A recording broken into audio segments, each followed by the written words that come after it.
Time for the player ratings. Now, I did this, I had to make sure I was prepared for this week. As I said in the review, I was at one of my best friend's Bucks parties, and I'm a groomsman in his wedding, and so watching the game last night, I was under the influence, to say the least. Obviously we had a few drinks and we celebrated, so I wanted to make sure that I got back, watched the game, watched it properly, and make sure I covered up on anything I might have missed. So forgive me if these are a little bit out of whack, but it's interesting what everyone's perception is, and obviously these are always my point of view, but more so it's just so we can create that discussion and talk about where our development is, who took a step forward, who took a step back, and so we'll go from there. So this is the way I saw it.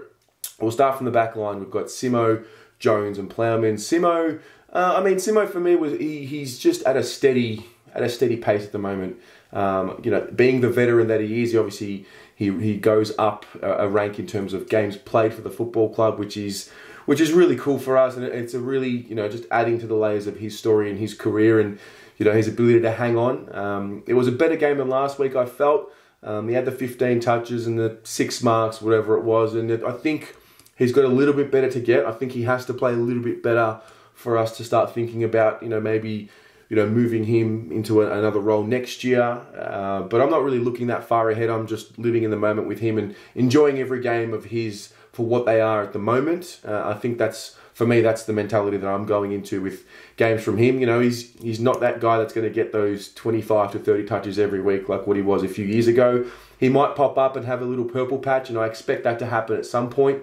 But we know he's there because he can communicate on the field. We know he's there because he provides that leadership off the field and that voice and that instruction. And we know how well he works with Doc, particularly on either sides of the flank. So I'll give him a 6 for his game. It was just above a pass mark. Nothing overly special about his game, but I did, it is always a privilege to watch him play. Jonesy, a weird game. I think defensively he was okay. He didn't have a lot of the ball, and I actually spoke about this last week. Being the defender that he is, we don't need him to get a lot of the ball. But it was just interesting. He usually hovers around that 10, 11, 12 mark. You don't get stats for spoils, but I just noticed for a big chunk of the game last night, I found myself asking, where's Jonesy been? I haven't really seen him. So it's hard to grade his game because I wasn't at the game. Obviously, we were celebrating last night. I was focused, but I'm not obviously as much as what I could have been, and not being able to see his running patterns and whatnot on the ground. So it's difficult to give him a score. I mean, based on that, I've seen him play better. I think we all have seen him play better. I'm going to give him a 4 for his game, just because I want to see him just do a little bit more and help us generate a little bit more attack. I understand that we have Doc there and other players as well, but I do believe that there is room for improvement there for Jonesy. I think he could play a bit better than what he did last night. So that's how I saw his game. Lockie Plowman, I've made a very concerted effort with Lockie Plowman this year, because obviously last year, I thought he was in trouble. He ends up coming third in the best and fairest.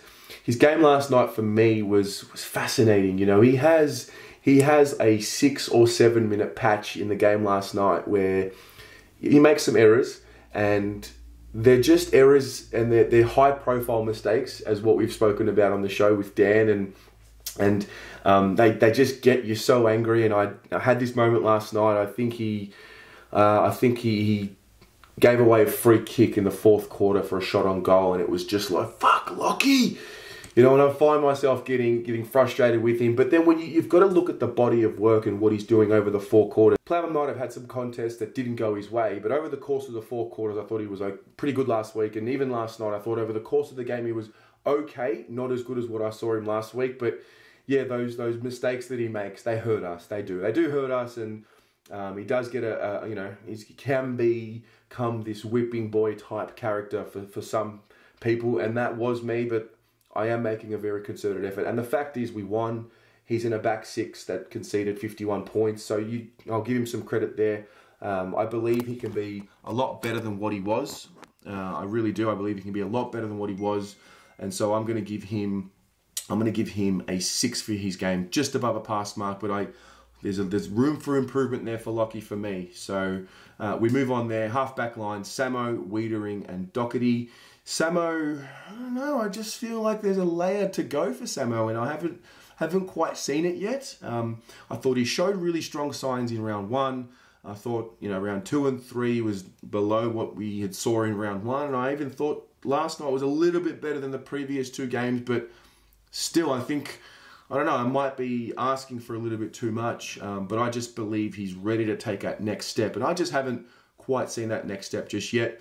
He wasn't poor by any stretch. I thought some of his defensive efforts that he had there was some certain one-on-one contests throughout the game, which I was really impressed with. I think he's really develop that area of his game. Now, whether we're going to persist with him across this half-back line or role, I don't know. I love him, the idea of him as a midfielder, but that's just me. I'd be very interested to hear your thoughts on that and talk about that, but I'm going to give him a pass mark for his game. It was a 5 for me.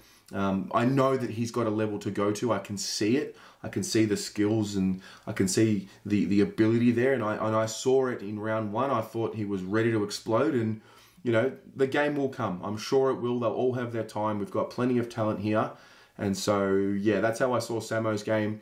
Jacob Wiedering, I found myself last night, every time Essendon, and they did this a lot now, it was due to our pressure and maybe their incompetence, but I found myself, every time the ball was coming long and high into our defensive 50, I found myself saying, Jacob, as long as Jacob's there, where the drop of that ball is, we're cool. We're good. And it's, I'm so happy for him. I'm so relieved for him. And I will say this week in and week out. I don't care if it gets repetitive, but he's gone to the level. He's getting the respect, from us. And I think, we had expectations on him because we want to be good and we want him to be good. And he's really meeting them.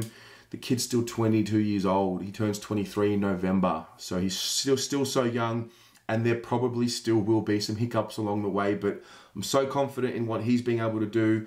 The way he spoke to the media during the week, I thought was really mature. He is a very mature head, and I love him, and I'm proud of him, and I'm proud of the hard work he's put in. And I thought he was outstanding. He's one of the best defenders in the competition as of 2020. I know it's a pretty small sample size, but we're almost a quarter of the way through, and I think he's been one of the standouts. And we talk about the All-Australian. That's something for a little bit later down the track. But I think he's on track to really have that breakout year. So I'm giving him a 9 for his game. I really, really enjoyed his game.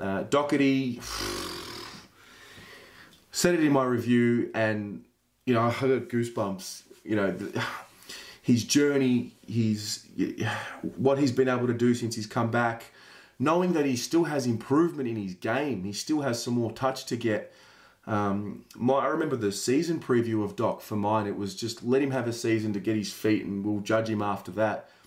32 possessions at 91% disposal efficiency, 8 marks, some of the kicking skills he has under pressure in the 4th quarter, game on the line, on his left. I mean, I just found myself saying, oh my God, Doc, over and over again. And again, said it in my review, and I'm sure if you've watched the review, you're probably watching this. I'm proud of him. I'm proud of his story, his journey, and I'm sure it inspires everyone else. And I'm getting carried away, but he's probably our best player. We know Cripps is a superstar, and I'll get to him in a minute and how I see his game. But Doherty's intelligent. The signature moment for me last night was there were 2. There was the spin move. Now that to me was a big sigh of relief. We saw him do it against Collingwood in the pre-season practice match, and that was a really good sign. And then he did it last night, and for me, that's trademark Doherty. That's him, 2017 All-Australian year. That was that spin move that you're doing, and when you're coming off 2 ACLs, and I speak to my brother. He's done 3 ACLs, and he's marveling at him. I just got back, and the first thing he said was Doherty, and so well done to Doc. It's a 10 out of 10 for me. That is as good as he could play. What else can I say? I'm very, very happy. He didn't lay a tackle, so I'll give him that challenge. Didn't lay a tackle, but he did so much right. So well done to Doc. Very, very happy with that.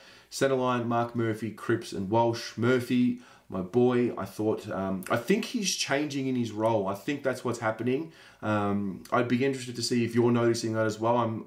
I want to see the stoppage numbers, and I maybe want to hear David Teague talk about it, but I think we're using him a little bit differently.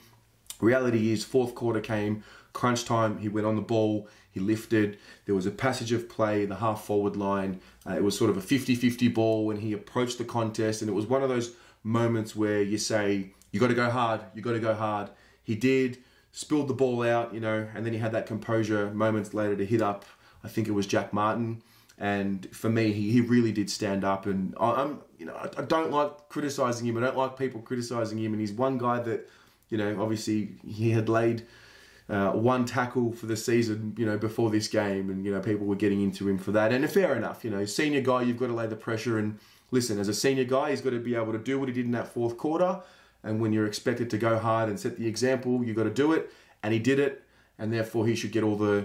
the credit for that. So I loved his game. I'm going to give him an 8 out of 10 for his game. Obviously got a soft spot for him. He's my favourite player, so well done to him. Cripper, look, this is the second time that Essendon have been able to nullify him, not have him at his best. He sort of hacked away at it a little bit. He's there. He's a big body, so he's a presence. And what he's doing, he might not be dominating and getting the 28 touches and 19 contested possessions, but you've got to put attention on him. You have to, and it allows others to flourish. And for that reason, I'm happy with that. But just by his standards, it wasn't his greatest game, and I'm satisfied in the fact that he didn't have his greatest game, but others around him did, and we won the game. And so it's a sign of growth for me. Who knows? I don't know what to do to fix it, and I don't even want to get into what should or shouldn't happen. Do you put him forward? Whatever, because I'm not a coach. I just watch the game as a fan and a passionate fan. But based on his standards, I'm going to give his game a 6. I know he can be better than that, and that's all. I mean, he wasn't poor. He just wasn't at his Patrick Cripps best. And you know, when you set the bar so high for so long, you know, when you don't reach those heights, it stands out. So I'm sure he'll bounce back because he's too good of a player. Sammy Walsh is next. So much talk early in the season. People are jumping to conclusions. Oh, Rosie's gone past him. Oh, Bailey West has gone past him. And oh, God, I think this is the second year blues and whatnot. You know, like, chill. He's having a bit of a challenge. It's an AFL season. It's difficult.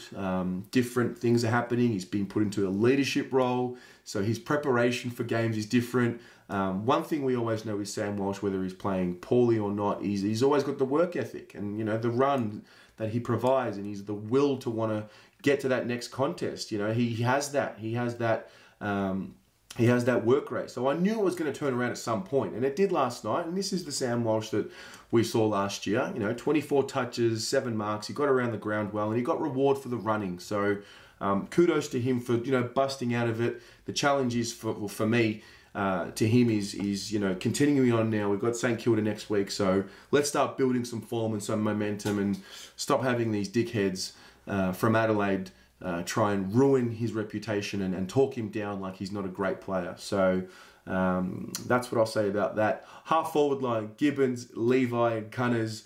Boom, the 3 of our best. Gibbons, I feel like I'm seeing a shift with Gibbons and Murphy, and I could be wrong on that.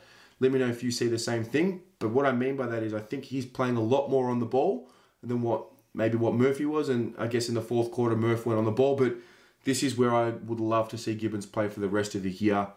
It's a responsibility, so he needs to be able to make sure he's using the ball well. Some of his kicks were a bit errant, and he'll work on that, but his footy smarts are there. I feel like I'm saying this 3 weeks in a row. Was that his best game for the club last night? I feel like we've literally said it 3 weeks in a row now. So it was a step forward for me, for Michael Gibbons. And, you know, 25 touches, 8 marks. So he's getting around the ground. He had 2 shots on goal. So we know he needs to be able to capitalise there. There's potential to be a really great player there. I think he has the confidence within himself to do that. I think when you're, you know, battling away in the VFL and you're just persisting and you're not giving up on the dream, it's because you have that confidence in yourself. And he strikes me as a guy that's just enjoying himself and not taking it for granted. So I'm giving him a 9 for his game last night. I think the layer to get him to a 10 is to, you know, kick a goal out of those 2 shots or kick 2 of those goals. And that's put sort of the challenge for him there. But, you know, fair play to him. He's a wonderful player, and I really enjoy having him at the club. Levi, Casbolt, the big Leviathan. He puts a smile on our faces. The marking ability, it's unreal. You know, kicked three goals straight. Yeah, that one on the full, which was a little bit of old Levi, just to spice it up a little bit and give us some memories. But you know, his work rate is incredible. 9 marks. I think 5 of those were inside 50, which is monstrous. Can I not? How do I give him anything but a 9 or a 10? I think I have to give him a 10. Like that's as good as he can play. And again, I said it last week. I'll say it again this week. I'm so proud of him. I'm so happy for him. What he's been able to push through the adversity and the challenges of the footy industry and the media and the fans and all of that. And I'm so happy that he's reaping the rewards to all that hard work. So fuck it, Levi, you get a 10. I love it. I love the big fella. He's great, and I'm really grateful to be able to see him flourish. Cunningham, there it is, the breakout game. So they've all had one. You know, these midfielders, the Samos had one, Fisher's had one, Cunningham just had his. He needed to kick that goal. He needed to kick that goal just to put the icing on the cake, you know. And I spoke about, I criticised him the last few weeks because I'm sort of like, well, what is he? You know, he played as a small forward last week. He plays as a midfielder last night. Obviously, it's a balancing act, and as a coach, that's the biggest thing, and that's something I can't talk about. But I'm pretty sure we all saw this in David Cunningham. We saw the ability to do this, and the fact that we've seen it is great. What's important now for Cunners is that he's done it, so he's got to be able to bottle it up and use it moving forward. You know, I don't want to see him go back to a 9-possession game or a 10-possession game next week, and it's not about the numbers, I understand, but and I don't expect him to get 28 every week, but I do want to see him hover around that 18 to 23 range, sort of around there as an average. So well done to him. He could have had 2 goals. He really could have. That will come. So that will come. He ran the game out well. I think we're covering the ground really well. I'm noticing the way that we're running around the ground, and especially at the G when we've got that space. We do it very well. So Cunners, and also there were a few kicks with his where he just needs to hit the target. Some of those kicks inside 50 either went a little bit too high or just didn't hit the target. But we obviously know he's a guy that gets better with continuity, you know. So let's give him that. I'm going to give him a 9 for his game. I think to get the 10, he's just got to finish off those goals, and you know, he's got to be a little bit more cleaner with his disposal. But listen, not 18 or 19 in the first half, does his job. It's the breakout game. I criticised him last week, so you've got to be as equally you know, full of praise as what you are with criticism. So well done to Cunners. You know, this is a great play ratings video. I'm enjoying it. I'm enjoying saying things like that was better than last week and that was a step forward. So yeah, room for improvement, but well done to Cunners. Full forward line: Eddie, Betts, Mitch Mcgovern, Jack Silvani. Betts was, I think I said this last week too, this is pretty much what we're going to get from Eddie. Somewhere around the 8 or 9 or 10 touches, and you know, hopefully 2 or 3 shots on goal. He pretty much just did his job last night. You know, I'm not expecting him to do what he did last week every week, but you know, there's magic, there's something there, and you know, he kicked his goal. Obviously, we want to see him kick two goals 1 instead of 1 goal 2, but he's there. I'm going to give him a 6 for his game. I did feel his presence when I was watching him around the ball. Obviously not as good as last week, but that's okay. We know what he provides to the club. Mitch Mcgovern, again, I'll praise him. I thought it was another step forward. And we talk about him being a moments guy and an almost player. Can you get closer and closer and closer without getting there? Like, I think there was one of these marks that he nearly took, and it was, we'd call him an almost player, but this mark was an almost on another level. Like, it was literally closer to being a great mark, and you just can't help but feel, or I can't help but feel like he's going to take a game by the scruff of the neck. And I hope that allows him to then rise up and create more performances like this.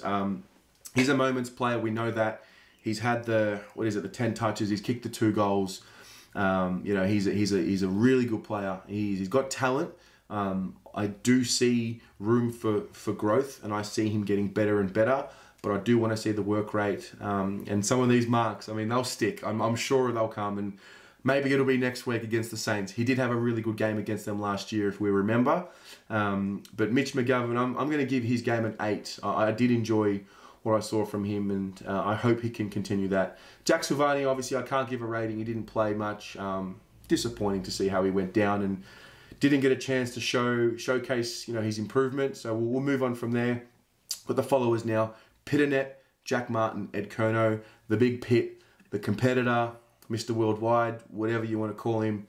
Enjoyed his game. I actually enjoyed that battle. I thought him and Bell Chambers went at it. They both had their moments, but for me, it's a tick for Pitternet. Did his job. What did we hear Teague say that he's in there for? He's there to compete. And so that we hear that from the coach, which is very rare. We don't normally hear what the role is for each player from the coach, but we did hear it from Teague. And so that's what I'm going to judge him on. Did he do his job? Did he compete? Provide contests? I thought he did. I'm going to give him a 7 for his game. I don't like to give halves. If I could give a half, I'll give 7.5. But I'll give him a 7 for his game. Very impressed. Jack Martin, it was a down week for me from what we've seen from him.